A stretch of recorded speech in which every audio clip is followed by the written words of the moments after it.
Okay, let's get started. Thanks so much, everyone, for joining us for today's webinar. We're really excited that you're here with us. We know that any transition can bring both excitement and uncertainty, and transitioning from high school to post-secondary is an important milestone. And for students with learning disabilities, this transition often involves increased independence, new expectations around self-advocacy, and navigating accommodations in unfamiliar environments. Today's webinar will provide you with information and practical strategies like understanding your IEP beyond secondary school, tips for self-advocacy, and how to access supports on campus. Before I introduce our presenter, I have a couple of LDAO school highlights that I'd like to share with you. First, this webinar will be posted on LD at School's website, and we welcome your feedback to inform our future planning. After this session, we'll send you a short survey link. And yeah, sometimes when people say it's short, it's not really short, but it really is short, only 2 minutes. And when you complete the survey, you'll be entered into a draw to win a $450 gift card. In fact, you can complete a short survey about any of the LD at School resources you access and use. To share feedback, simply visit any LD at School resource on the website and click the Share Feedback and Resource button. You can submit feedback on multiple LD at School resources, and we really do value your input and thank you in advance. We also wanted to share information about this year's Educators Institute entitled Unique Minds, Remarkable Potential. The Institute brings together educators, leaders, and partners to share strategies to support students with learning disabilities, ADHD, and struggling learners so they are able to thrive. At this point, I have the pleasure of introducing our presenter, Michaela Delgaitis. Michaela is the founder of Align Her Consulting, Real Queens United, and is an international public speaker who has presented at mental health conferences and campuses across the country. She's worked as a student affairs professional at Mohawk College and is also the host of the Real Queen Revolution podcast, a globally recognized platform built around confidence, identity, and living authentically. The current Canadian National Miss Brantford and a proud new girl mom to her 4-month-old daughter, Michaela shows up to every event with the same mission: to be the person she needed when she was the 8-year-old girl who was told she wasn't enough. Michaela will be answering questions at the end of the presentation, so feel free to place your questions in the chat box if you'd like to record them as you listen. We're so pleased to have you here with us, Michaela. So hi everybody. My name is Michaela Delgaitis. I'm so excited to be back here at the Learning Disabilities Association of Ontario. And this presentation is really all about my journey, but also what I've learned across the way. So welcome to Real Talk, what I wish I knew about the transition to post-secondary. So before we get started, I loved that bio encompasses a lot of who I am, but I would like to just kind of touch upon a few things as well. I am the one of the biggest learning disability advocates. I've been an advocate since I was about 8 years old. I am a three-time post-secondary graduate. So I graduated from Humber College in 2017 with a social service worker diploma. 2020, I graduated with my Bachelor of Arts from the University of Guelph. And then in 2023, I graduated from Wilfrid Laurier University with my Master of Education with a concentration in Student Affairs. And with that, I've been a student affairs professional at Mohawk College. So what that means is I've been in student support. So I've worked as a student success advisor, where it's kind of like an academic advisor or a guidance counselor at the college level. I've done scholarships, I've done retention initiatives, and then most recently, I've actually stepped into a new role in student development and leadership on campus. I am the proud founder of a few different side things that I love, and they're like my little passion projects. But one is Real Queens United. I am their main speaker and founder. It's all about amplifying the voices of women across the country and internationally. I am a podcast host, so I've actually reached all the way into Europe now. It's the Real Queen Revolution. Again, it's all about confidence and living your life as your most authentic self. I am a career consultant and the founder of Align Her Consulting, which is a business I actually just launched in January. I'm a five-time national title holder and the current Canadian National Ms. Brantford, and vying for the title in July for the title of Canadian National Ms. And my proudest title that I will forever be so grateful for is I am a proud girl mom to my 4-month-old baby girl. She is my absolute pride and joy. Now, with all that, there is my origin story. I was not always all of those qualifications, all of those titles. I actually grew up in a world where I was very confident at first, but then my confidence very quickly took a detour. So, the best story I can give you on how much it shifted was when I was a little girl before I went to school. I had this abundance of confidence where I was taken to a photo shoot where my mom wanted to get some pictures of us, and they put this little block where kids can sit on, and I thought it was a stage, and I threw the biggest temper tantrum because the stage was not big enough. And I just had this over exude of confidence as a little girl. And then I started going to school. And very quickly, I noticed that I struggled a lot more than my peers. I was not on the same like level of learning as some of them. And I started to really notice that I was different.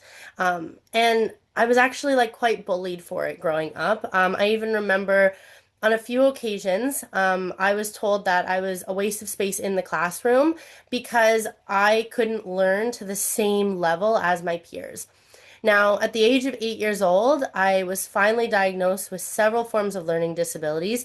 So, if you can imagine every subject in school, I had a learning disability attached to it. So, reading, writing, math, science, you name all, I had a learning disability for it.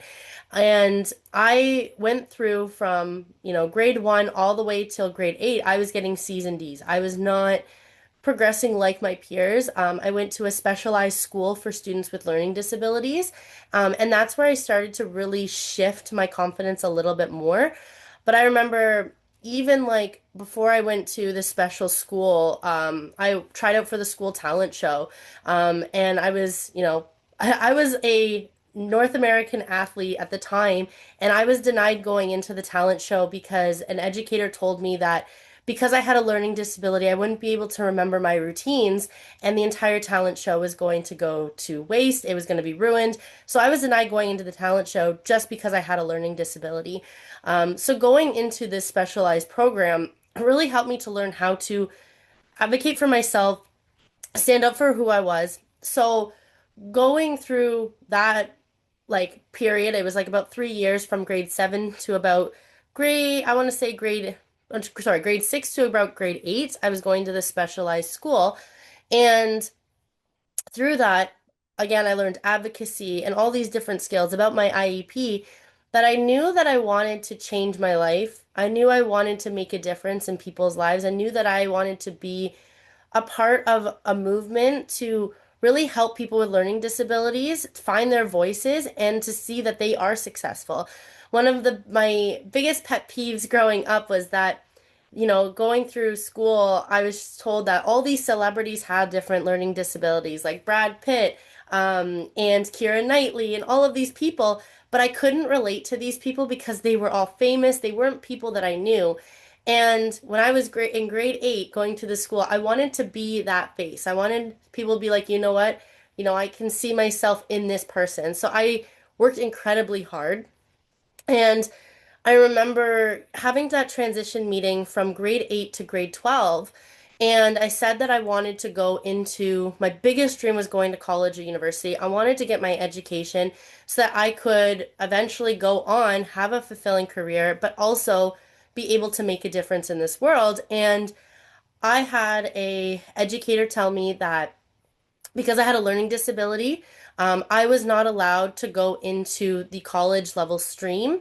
So back then, there were three different streams. You could go to university stream, college stream, and locally developed. They wanted to put me in the locally developed stream, and I wanted to be put into the college stream. Um, and I fought for it very, very hard. And I even told them, like, this is my dream. I want to be able to go to college and university. I want to get an education. I want to be successful in my career. And one of the educators, looked at me and looked at my mom and said, they looked at my mom first and they said, you need to stop encouraging your daughter to go to college or university because that dream is never going to happen. and they looked at me and they said, "You're never going to go to college or university. You're not smart enough to do that. You don't have the skill set. Your learning disability will not allow you to do that." Needless to say, that I graduated high school with honor roll every single year. So I was placed in college, the college stream, because I told them I refused to be put into any other stream. And I went into the college stream. I was on honor roll, so I obtained an 85% average every single year. So I went from, you know, elementary school and getting C's and D's to getting on honor roll every single year in high school. And I actually graduated with the highest overall average in my entire school for the college stream. So I ended up graduating with an overall average of 98.2 percent in the college stream. So I went from being this little girl who was constantly struggling with confidence, constantly like doubting herself and not applying myself because I really struggled because I had all of these people telling me that because of a learning disability I couldn't be successful, to now I'm getting some of the biggest awards at my high school, and I ended up going on and going to college. And then I remember the day that I got into university was like the biggest relief ever. And then I ended up getting into my master's degree. And the day that I got my acceptance for my master's degree was by far like separate from my daughter being born was probably one of the happiest days of my life because it was finally like an I made it moment of proving them wrong. And plot twist that one of the educators that told me that I was never going to go to college or university because I was not smart enough to do so from that transition from grade 8 to grade 9, she actually came to my work 2 years ago and watched me do a talk. So it was a full circle moment. And it was kind of like, I've made it. So with that, with all of my struggles from low self-confidence to all of a sudden having this confidence and knowing my abilities, going through school, I've developed some key things that I think are really important for when you're going and doing that transition to post-secondary. I'm going to be completely candid with all of you. I'm a first generation college graduate, so both my parents did not attend college or university. So I actually had to navigate this whole system by myself, and now I do it as a career, but it was actually very, very hard because I never knew where to start. So I'm going to take you along on how you're going to start and how to make this as easy as possible of a transition for all of you. So the first thing, and I didn't learn this until I was in university, so well into my education, was really understanding your IEP and your diagnosis. That I can't stress this enough on how important it is to know what your strengths are, to know what your challenge areas are, and to know exactly what accommodations have worked for you in the past. And just as a reminder, like your diagnosis is a tool for your self-advocacy. It's not necessarily a label that limits you. So, what I actually learned in university from a professor is, and I encourage you all of you to do this as well, is you take your diagnosis, so your psychoeducational assessment. If you have a mental health diagnosis, you also take that, and you take your most recent IEP, print them out, and you read them, and you highlight. You go through strengths and you highlight all of your strengths because typically on your psychoeducational assessment they talk about your strengths. So you're going to highlight all of those. You're going to highlight all of your challenge areas. So for me, after, going through the college system, I obviously got a re-diagnosis as an adult, and it did change. So I ended up getting diagnosed with just a mild specific learning disability in math and science, and being on the autism spectrum. So what I did, and I do this quite frequently now, is, highlighting your strengths, highlighting your challenge areas, marking up those documents with what's working for you, what's not working for you. And then what I do is I put that into a simpler form because those documentations are so hard to read and they have so much scientific jargon that it makes it really hard to understand.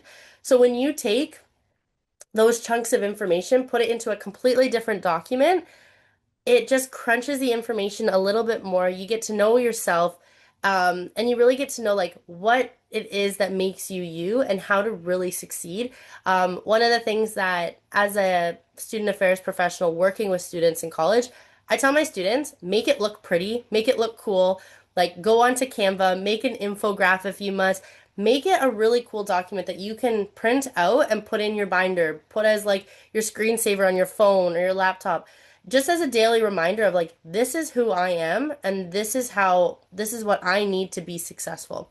So that's the first thing I want you all to do is really understanding your IEP and your diagnosis and what that means for you and what accommodations are going that you need to be successful. So the next super, super important thing is choosing the right path for you. And this is something I wish I knew, and that's why I put it in like capital letters on this PowerPoint slide is I can tell you a story. So when I was in my social service worker diploma, I did super well because it was something really aligned with me. I'm, a public speaker. I'm a very strong writer. Um, and then I decided like when I was in my social, like my last semester, I wanted to go and do something really cool. Like I wanted a really cool degree, and I love true crime and I love psychology. So I decided I was going to go into psychology at university. Well, I didn't realize that psychology is entirely all math, it's entirely all science, and I have a learning disability in math and science. So you can imagine that I went from having a very high average in my social work diploma to having super low marks in my psychology degree because it wasn't aligned with who I was and it wasn't aligned with my IEP and my diagnosis. So even with accommodations, I was struggling because it obviously did not work for me. So that's the biggest thing is knowing your learning style, knowing, again, your IEP, your diagnosis, accommodations, and how that's going to translate into the right career path for you. Because like me, like I spent 3 years getting a degree that I struggled in so bad. And I really didn't, I actually like lost my love of education until I got back into my master's, where I was finally again in a program that really was aligned with me. Now I know this is a really like hard time of transition and like me, I still sometimes I'm like, what do I want to be when I grow up? I took full advantage of like free career quizzes. And like I remember being in like grade 10 in that mandatory careers course, taking career quizzes all the time. But I decided to take them at colleges and universities. It's completely free on their career support services website, and taking as many of those as possible because they'll actually tell you programs that align with your personality style, your strengths and your weaknesses. And then what I did is I took multiple of those and like took in all of that information, was like, okay, this is where I need to go. And all of them were pointing to social work, they were pointing into education, they were pointing into student affairs. So obviously that is the avenue that I took. So take full advantage of those career quizzes. The next thing is tour campus. I'm not going to stress this enough. If you don't like the vibe or the look of the campus or the culture of campus, you're not going to have a good time. So, what I highly recommend is go and book those tours. Like when I know March break just happened, but if you could do like a weekend tour, or like an after school tour, like tour the campuses, or even like one day, like just walk around to see what the vibe is like. Because I found that the more I enjoyed campus life, the more I was willing to succeed in my education. So, a prime example of this is yes, I absolutely hated, and I use hate as a very strong word, I hated my Bachelor of Arts because I did not like the program because obviously it didn't align with my learning disability whatsoever, but I loved campus. So that is the reason why I stayed in the program is because I loved the campus culture. If you've ever been to the University of Guelph, it is by far one of the best campuses. I'm pretty biased, but I loved it. I loved the culture. And I loved the culture so much that I actually wanted to make a career out of it. So highly recommend touring campus, and connect with professionals in your field when you're starting to make those decisions on where you want to go. So like the biggest one you can go to is like LinkedIn. I remember like I was in my university degree. I was, I did not want to go into my master's for psychology. I knew that right off the bat. And I was like, what can I want to work at a college. Like that's all I want to do. I want to work at a college or a university. This is what I want to do. And I ended up just messaging a bunch of people on LinkedIn. I went to like support professionals on campus, talked to them about what they do for a living, and that actually opened my eyes to student affairs and student support at a college and university. So really start building those professional connections now. That way, it's you actually get a little taste of like what it is that you like and what it is you don't like. And as a reminder, you've probably all heard about this too, is just the pathway options. There's so many different pathways that you can take. University, college, apprenticeship, trades, like, and don't be afraid to try a bunch of them. A prime example is my partner, David. We've been together since high school. He ended up going to university for accounting, lasted a month, hated it, and now he's an electrician and is now teaching like safety courses because he was willing to try different things. So, if you go to university and you're like, I really don't like this, try college. If don't like college, try apprenticeship, try trades. Like try as much as possible to get an idea of what you want to do. And look for like if you're a hands-on person, look for programs that have a co-op option that you can take so that way you're delving into a field and getting that you're getting that practical for your resume, but you're also seeing what you like and dislike. Now, one of the biggest things in my professional career, and something that not a lot of people talk about, 70% of my students, and I've worked with thousands of students at at my college, are on a reduced course load. So it is okay to not take, like, I know college right now, you take like anywhere from 6 to 8 courses at a time. University, it's typically about 5 courses a semester. It's okay not to take that many courses.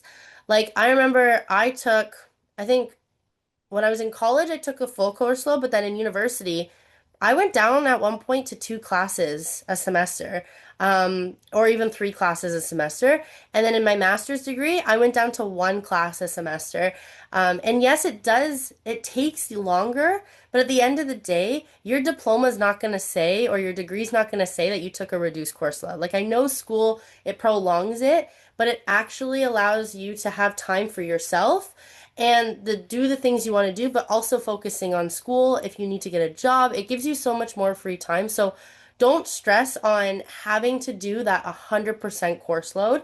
And know that like 70% of my students are on a reduced course load. And these are like, I work with a very wide range of students.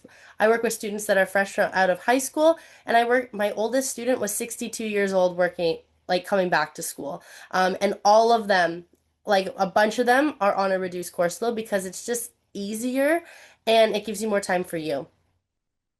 Um, so the next thing that the biggest thing that I have to stress is advocacy, especially with having a learning disability, is going to be the best skill you're going to have.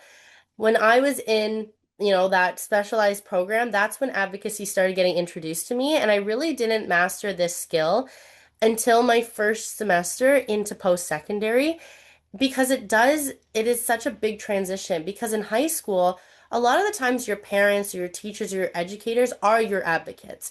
But then what happens is once you turn 18 and you go off to college and universities can no longer talk to parents, guardians, teachers. Like it's you're in control of your pathway now.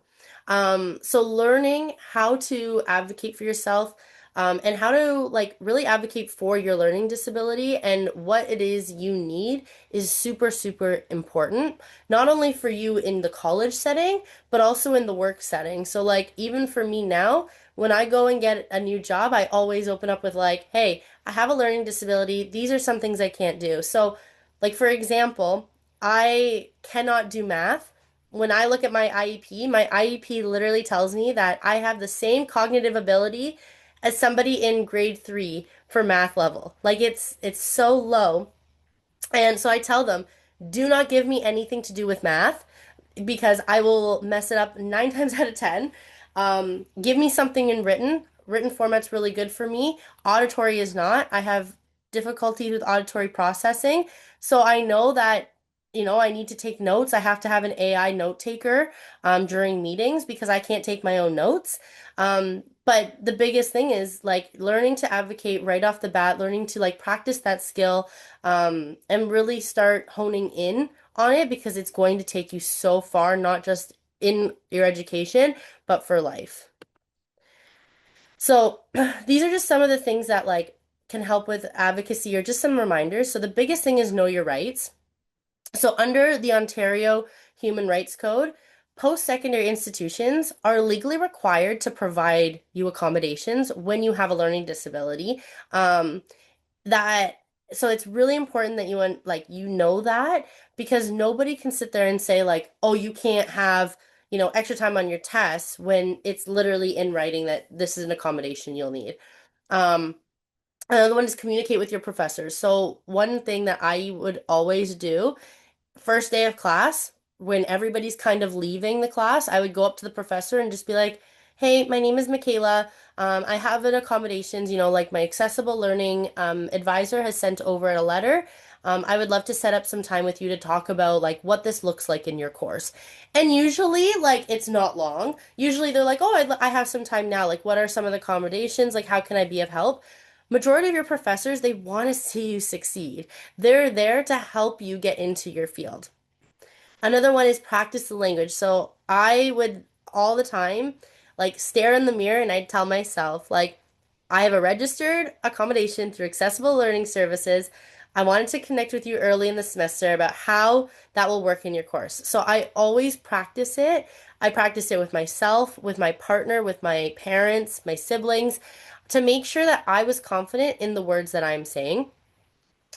The next thing is seek help early. So if you have an assignment done coming up, say it's due tomorrow, and you message the professor tonight, they cannot accommodate in that time frame. So as soon as you start to feel like you are needing support, go and reach out to your professors, go and reach out to those supports on campus, because it's better to seek help early and get the help and the accommodations and the support you need versus it being way too late and you struggling even more. And this is just a note for some parents or guardians who are listening. Support your student in advocating for themselves, rather than stepping in all the time. My parents were like this as well, like really wanting to be active role models, but let your student like thrive, let them practice these skills, and just know that, once they turn 18, colleges and universities legally cannot talk to you anymore without the student's permission. And a lot of them, it's no longer like written consent, it is like verbal consent at every single meeting. So just to note that, like, this is a big change that happens with college and universities, and I see it all the time that a lot of parents and students struggle with is that, you know, it is such a big transition that it goes from, a lot of times our parents want to like, dive in and they want to help us, but at the same time, it's now in our control. And now the colleges and universities are now wanting to help us understand like how we can be independent and help us prepare for the job field. So I wanted to cover as well some supports on campus. This is not even half of the supports that are offered typically at a college or university, but I just wanted to like highlight a few of them. I'm not going to read all of these to you. I do have a slide where I go through the top five and how you're going to access them, but these are just an example of things that can actually like help you succeed in college. So you have your academic ones, the ones that are going to help you, with your schoolwork. But then you also have ones that are going to help you overall. One of the ones I will point out is co-curricular record. That's like student leadership on campus. So really, ask like when you need help. don't be afraid to ask. Don't be afraid to approach staff because ultimately, like, we're here to help. This is our job, and we want to be there and we want to see you succeed. And just a reminder, like, the system will not come to you. So it's like when you have an academic advisor, we won't come to you, right? We have thousands of students that we're taking care of, so you have to approach us.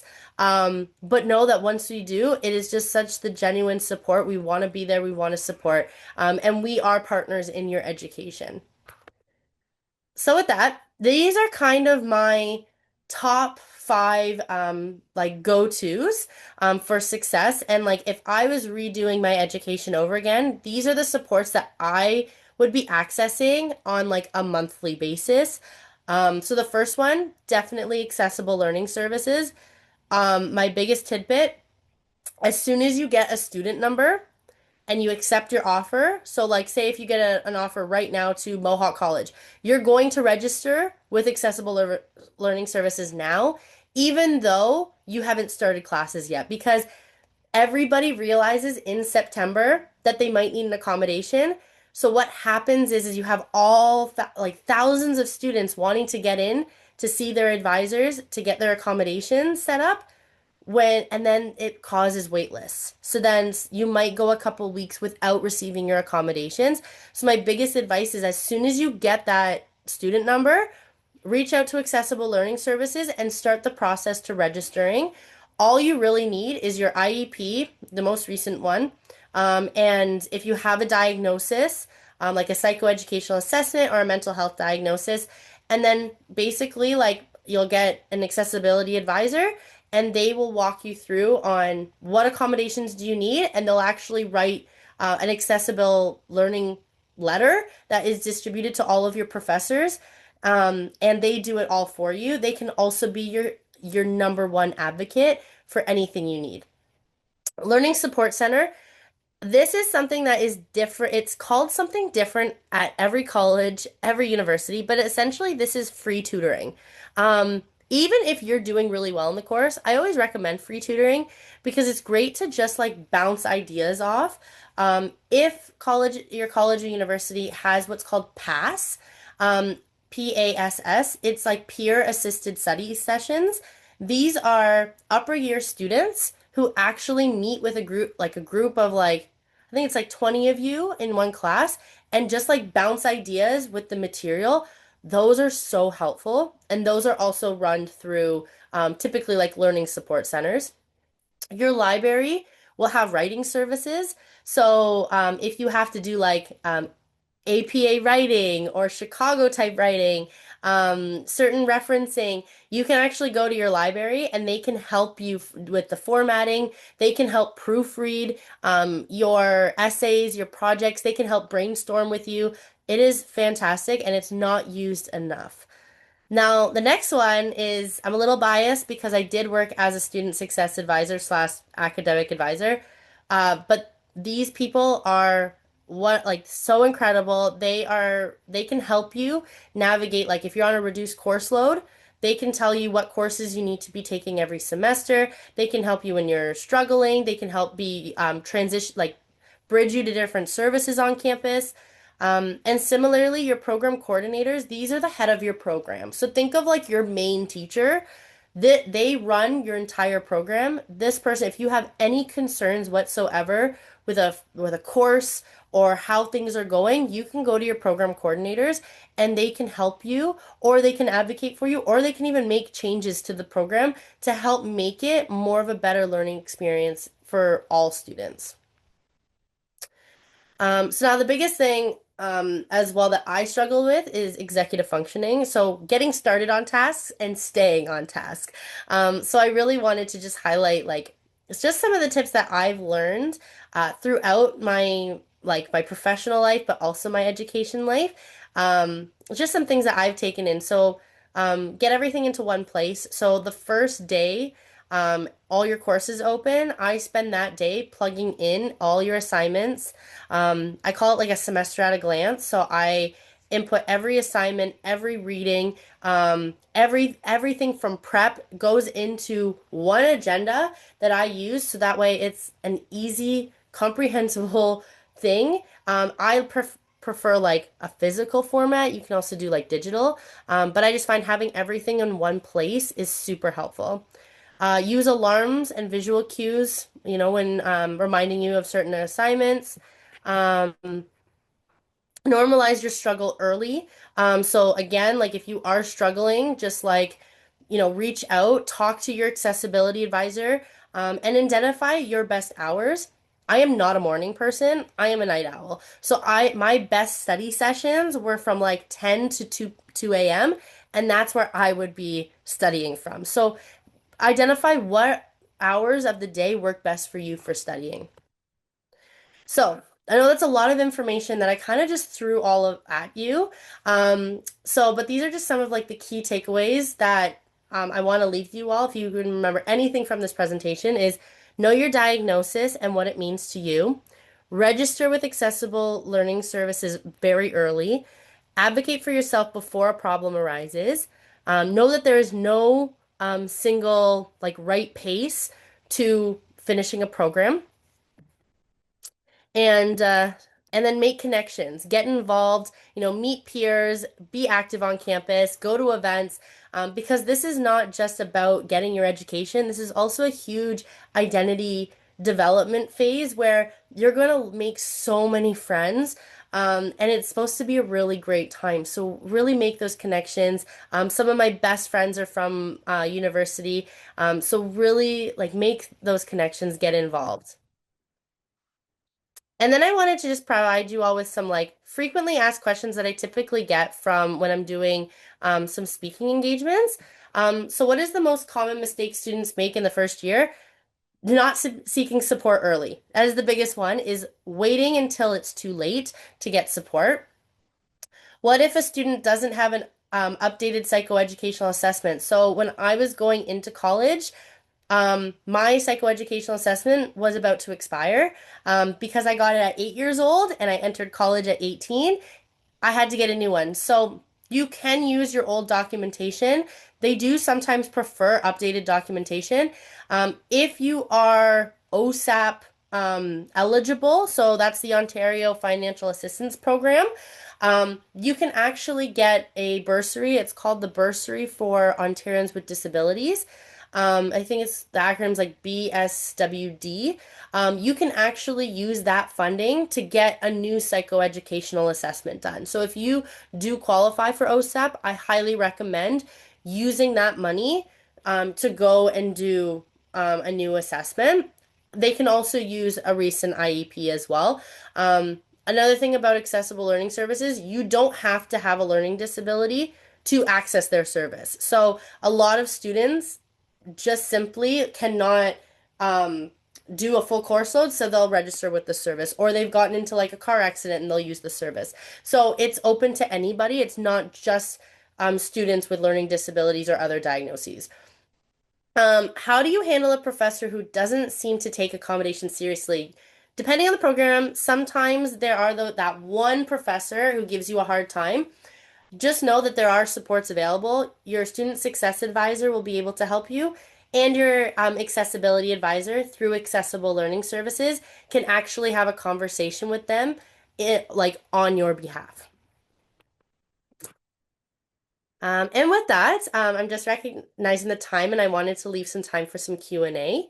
But thank you all so much. I hope this was like really informative. And if you have any questions, feel free to put them in the chat and then we can kind of go through a few of them.